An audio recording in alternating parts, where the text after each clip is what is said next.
So, nandito tayo ngayon sa Isabelos Inn Cafe sa Sagada. So, accessible siya. Yan.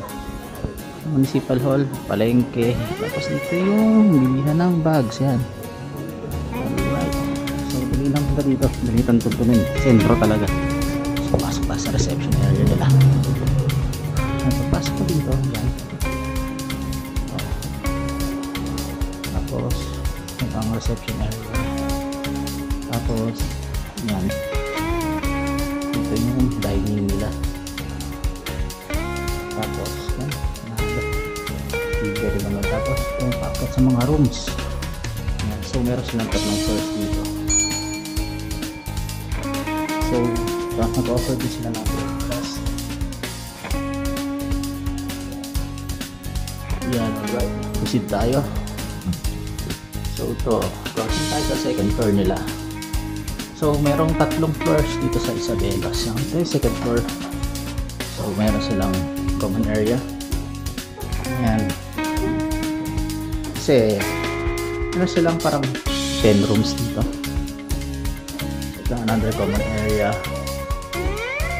Ayan. Tapos ito, smoking area nila. Ayan, labas tayo. Ayan, smoking area nila dito.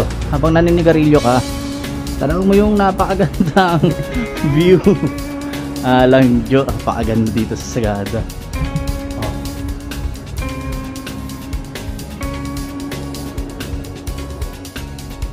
So, ito yung second floor.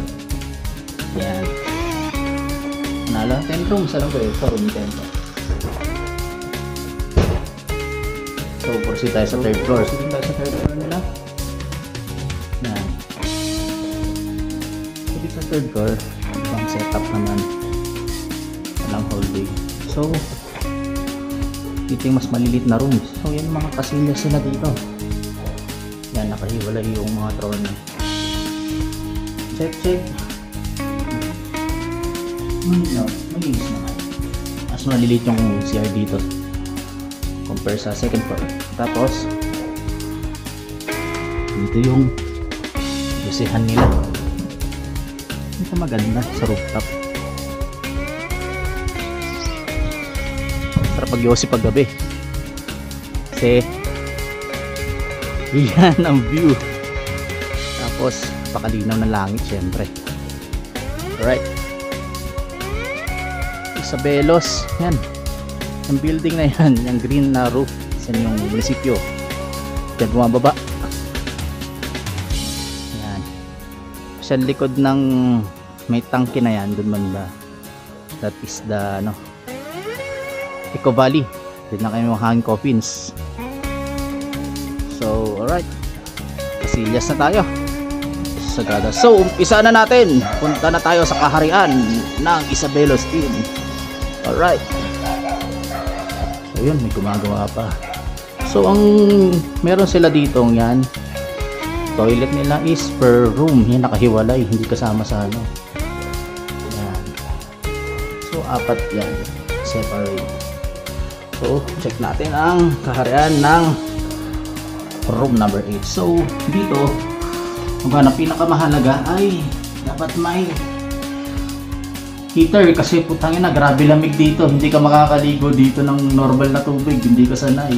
May heater sila. Tapos, yan.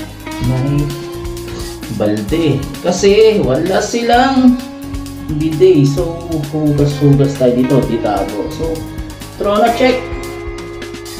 Trono check. Alright, well maintained. Lagi na lang nililinis dito yung mga trono para cool na cool tayo maglibang. Alright. Tapos yan, mirror check. Yan, okay naman. Sink check tayo. Sink check muna. Alright.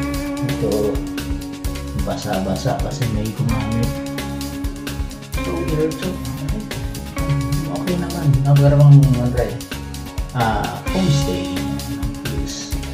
Masa pag naliligo ba, napapanood mo yung labas. Panalo.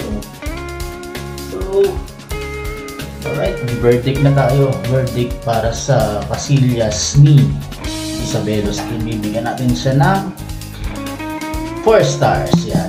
And 4 stars kasi malinis naman. Smell wise, Preskong hangin. Walang amoy. So, nagkulang lang sa kanya overall, bidet, yan. Pero, masarap dito maligo in fairness. Malakas ang tubig nila dito. Saka, magandang heater nila, mainit. Hanggang sisipagin kang maligo kahit malamig.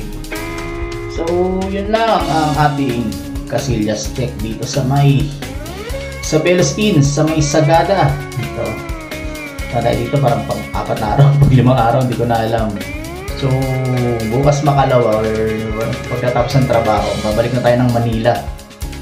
Yan, tapusin mo natin yung trabaho natin dito. So, sarap sa trabaho eh.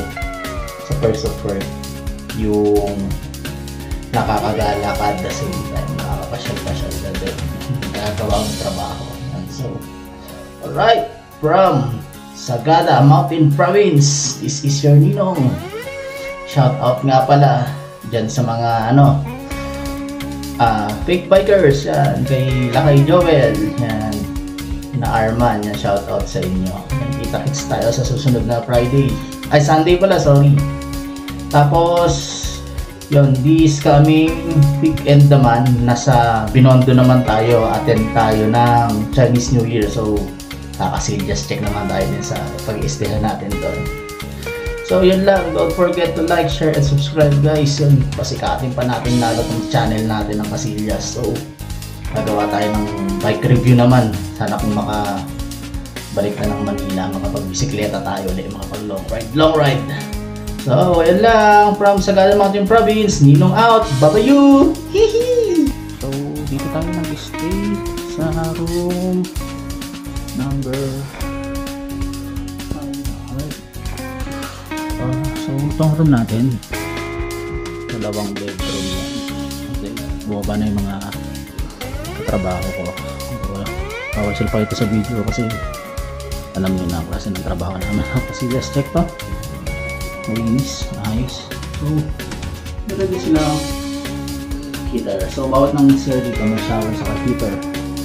So, ito balcony. So, 3 kami nag-stay dito. Balcony. Ano yung music balcony? Siyang baba. Yan. Diyan nagpapaka-book ng ticket pa Koda. Yan yung express from Manila Cubao to Sagada. Yan. So, ito. So, yan. 3 kami dito. Yan. So, 3 kami search ko ito yung corporal yan. Ito. So, alright.